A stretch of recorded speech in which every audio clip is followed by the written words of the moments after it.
Welcome to the Darkest Corners. Tonight's story starts the way a lot of bad things start out there, with a distress signal. A voice in the static, begging for help. The crew of the survey ship Halcyon did what any of us would do. They answered it. Here's the thing about distress call. You never really know who's on the other end. You only know who they sound like. So dim the lights, get comfortable, and if someone you love walks into the room while you're listening, watch how they turn their head. This is the Mimicry.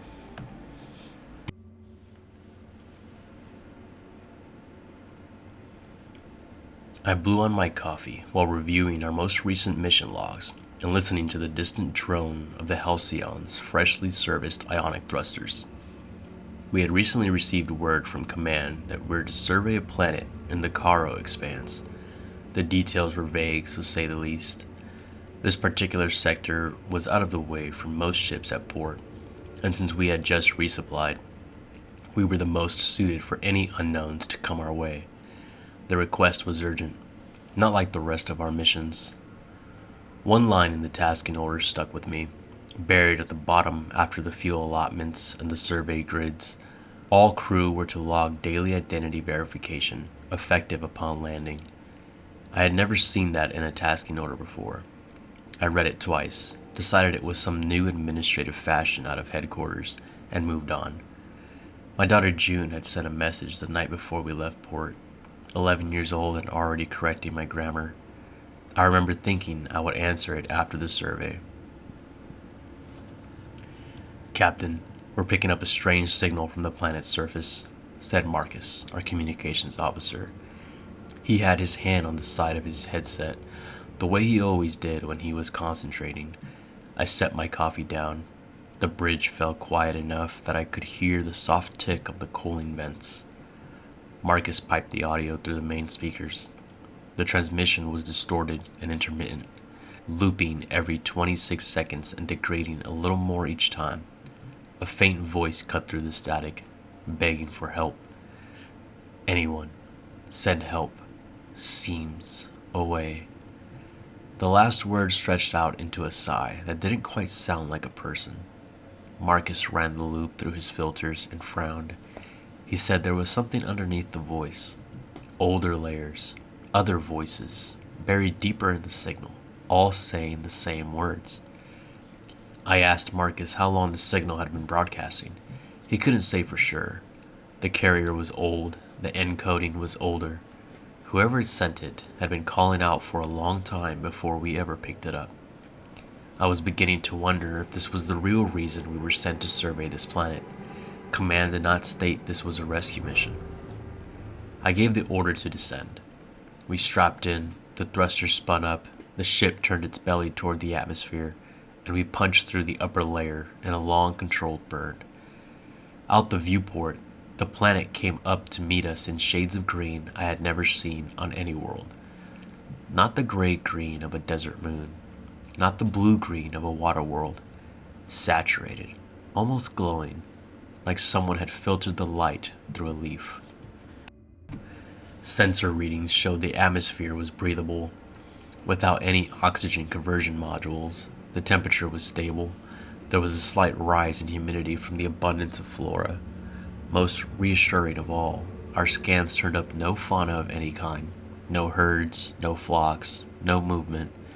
For a world covered this thoroughly in plant life, that should have made me curious. It only made me grateful. Fewer variables, fewer threats, or so I told myself at the time. We set the ship down on a flat stretch of loam near a tree line. The landing struts sank an inch before they steadied. When the door hissed open, the first thing that hit me was the smell of the air. Earthy, damp, sweet. Not unpleasant, but not quite right. We checked our gear, ran one last comm test, and split into two groups to cover more ground. I led the first team. My lieutenant, Jake, led the other. The forest swallowed us within minutes. Light filtered down in the shafts through a canopy so dense I lost the sky. My boots sank into a soft, dark loam that smelled wrong. Sweet, almost floral, with something rotting underneath it. The first thing I noticed was the silence. No insects, no bird calls, no animal sounds at all. For a world this green, the absence felt deliberate. Sarah, our xenobiologist, kept stopping to crouch over patches of moss and ground cover. She muttered to herself that the leaves were the wrong shape for the climate. The petals were oriented the wrong way for the sunlight. Everything grew like it had been designed instead of evolved. About a click in, we came across a clearing. In the center, half buried in the loam, was a piece of metal weathered to a dull bronze by years of rain. It didn't match any alloy I recognized, and it wasn't from any ship in our registry. Weathering had etched the ghost of a stenciled marking into one corner, the paint long gone, the outline still legible. It was laid out like a registry number. Not one of ours, but close enough to make me look twice. Along the buried edge of the metal was torn rather than cut. The flora had grown up against it, but not over it, as if the plants knew to leave it alone. I logged the coordinates and we kept moving. Marcus tried to raise Jake's team for a status check. His channel hissed and clipped out for half a second before it came back clean. Could have been the canopy. Could have been the atmosphere. I noted it anyways. The trees out here grew strange. Their bark had grooves and ridges and patterns that almost looked deliberate, like the inside of a circuit board. Twice I caught Sarah stopping to stare upward for longer than the situation called for. The third time I turned to look for her, she had wandered off the path entirely. She was standing in a column of pale green light that pushed through a gap in the canopy. Her face tipped to the sky. I called her name. She didn't answer. It was shortly thereafter that a scream pierced the air. Not Sarah's, not anyone I recognized. A high, bright sound that cut off too sharp, like someone had clapped a hand over the mouth that had made it. I rushed over to investigate. Sarah was only a few meters away. All I could hear was the pounding of my heart as I closed the distance. She was standing too still, gazing upwards into the vastness of space. Her head was tilted at an angle that wasn't quite right. Her arms hung loose at her sides, fingers slightly splayed, the way a doll's hands sit when you set it down. I said her name. She didn't move. I said it again louder. She turned to look at us. The motion was wrong. Her body rotated before her head did, like the muscles had forgotten the order they're supposed to fire in. A distorted grin spread across her face, too wide, the corners pulled past where her mouth should have ended. She started twitching closer, jerks of motion that covered more ground than they should have. Then she lunged. Marcus got a hold of her first, and she nearly tore his arm out of the socket, stronger than Sarah had any business being. She bit down on his vest, and her teeth left dents in the carbon weave. I threw my weight on her left side. Two more of us piled in to pin her legs. She kept making a sound that wasn't quite a word, somewhere between a growl and a child's laugh. I got the tranquilizer in her thigh on the third try. Her body went slack a few seconds later. Her eyes did not. They tracked me, slow and clear, the whole time we carried her back through the trees. Once we rendezvoused with Jake's team back at the ship, we found the main hatch had been torn into. Not blown, not cut, torn, the way you would tear into the skin of an orange. The metal was peeled outward in places and folded in others, with deep gouges that ran in groups of 4. I had seen that pattern once already that day, in the clearing, on metal that had been dead 100 years. Something with hands had done this, or something that had hands when it wanted them. We swept the ship from bow to stern with our weapons up and found nothing. The interior was untouched. The lights still hummed. The galley coffee pot still held my coffee from that morning, lukewarm now. Whatever had come in had left no trail. That more than the gouges was what made the back of my neck cold. Normally we would have had a defense perimeter set up to avoid this, but no fauna had been detected during our initial scans. Our security team was still in stasis. We strapped Sarah to a medbay table while she was still out.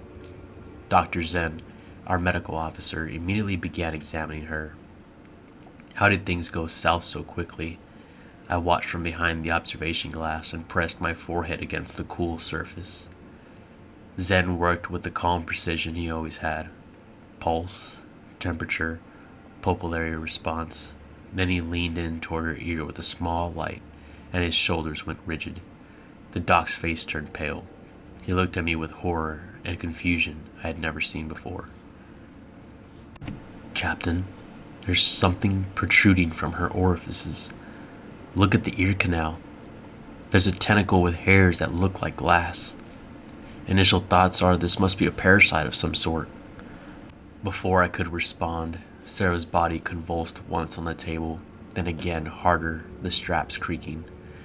A shimmer ran under her skin like heat haze on a road. The doc stepped back, but not fast enough. A wave of something glossy and translucent surged out of Sarah's mouth and nose at the same time, and out of her ears and out from under her fingernails. It moved like mercury and water mixed together. The doc let out a blood-curdling scream and tried to reach the door. The mass crossed the room in less than a heartbeat. It engulfed him from the boots up. He had time to look at me once through the glass. Then he was gone. I pounded on the observation window. The lock on the door wouldn't engage from my side. I shouted his name. I shouted Sarah's. The thing on the floor of the med bay was a coagulated mass that pulsed and shifted, drawing into itself, packing tighter and tighter as if it were folding its own surface away. 7 seconds. I counted them later, because the brain does that when the body has nothing else to do. 7 seconds, though it felt like an hour. Then it stood up.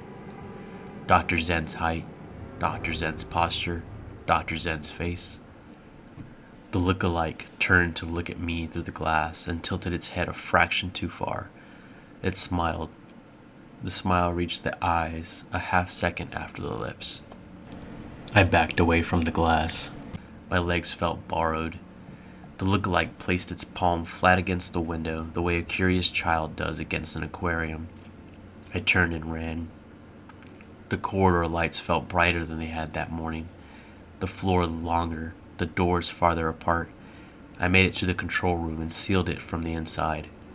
I tried Marcus on the comms and got nothing back.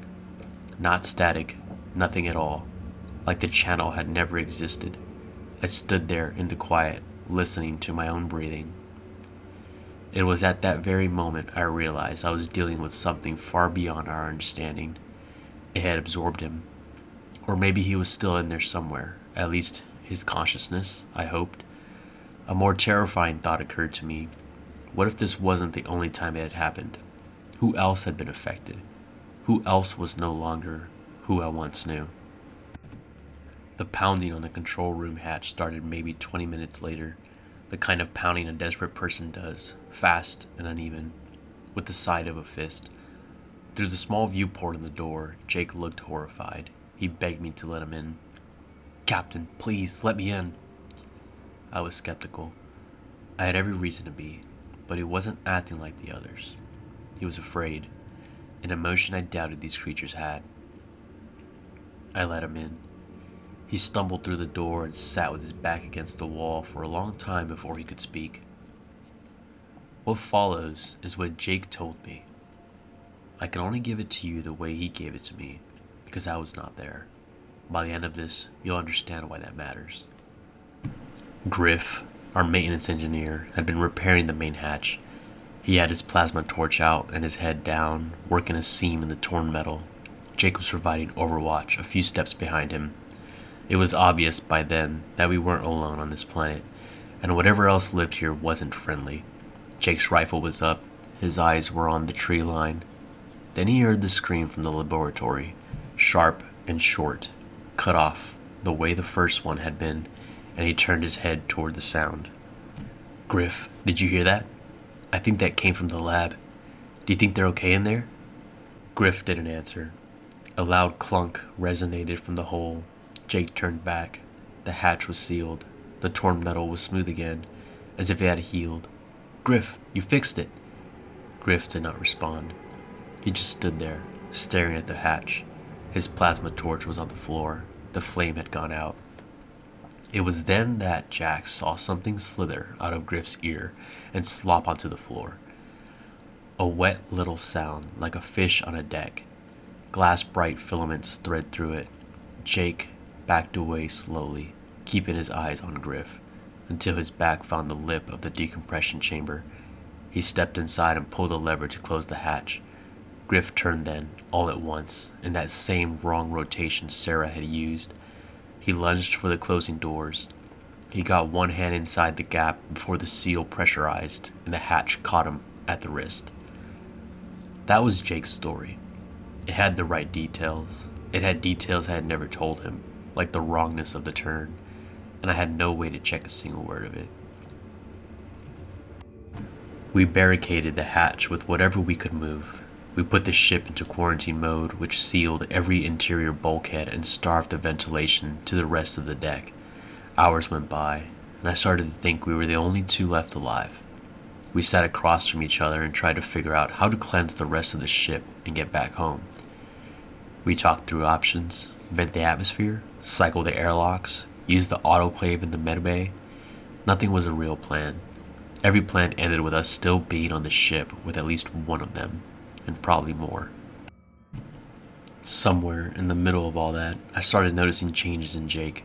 Small ones, the kind you would never write down. He chewed his protein ration in the exact same rhythm every time, the same number of bites per piece. When I asked him about his sister, the way I had asked him 100 times before, he paused a half second too long before answering. Once I caught him looking at his hands like he had found a new mole and wasn't sure whether it belonged. Once I caught him watching his reflection in a dead screen, adjusting the corners of his mouth, settling them back into place. I told myself it was paranoia, that sitting in a sealed control room for hours, waiting to die, was the kind of thing that would make any man strange. But the suspicion grew in my mind that he may be an advanced copy, able to produce enough emotion to pass for human, but not enough to fully mask it. The kind of imitation that fools you in the moment and fails on the replay. You're one of them, aren't you? I accused, placing my hand on my holstered weapon. My voice shook. My hand shook harder. Jake's eyes went wide. Hey, it's me. We're in this together, remember? He didn't move. He didn't reach for his own weapon. He held his palms up where I could see them. That was what an innocent man would do. That was also what something clever enough to wear his face would do. I couldn't risk it. I couldn't let him get me too. I had to. I pulled my weapon and fired. The sound was very loud in that small room. Jake fell behind the nav console, half out of the light. I did not go to him. I stood with the weapon up and waited for the shimmer. I waited for the mass to come pouring out of him and cross the room the way it had crossed the medbay. It never came. Something dark was spreading slowly across the deck plating. Or maybe it was only shadow from the console. I never went close enough to find out. Was that what they looked like when they died? Or was that what a man looked like when his best friend put a round in him for nothing? I didn't know, but I knew I was alone now. I had to do something. I went to the captain's console and put my hand on the self-destruct lever. And then I remembered the security team, 8 of them, still in stasis on deck 3, asleep in their pods this whole time. I told myself the things in the corridors had reached them hours ago. I told myself that whatever woke up in those pods would not be the men and women who went into them. I have replayed that reasoning many times since, and it holds up a little worse each time. I gave the verbal authorization. The voice that confirmed it back to me was my own, recorded from a calmer day. I pulled the lever. The corridor lights spun red. The alarm howled, deep and slow. The countdown began. 2 minutes. Long enough to reach a pod if I didn't stop running. I ran. The corridors were not empty anymore. They had filled while I was sitting in the control room. And I hadn't heard a thing.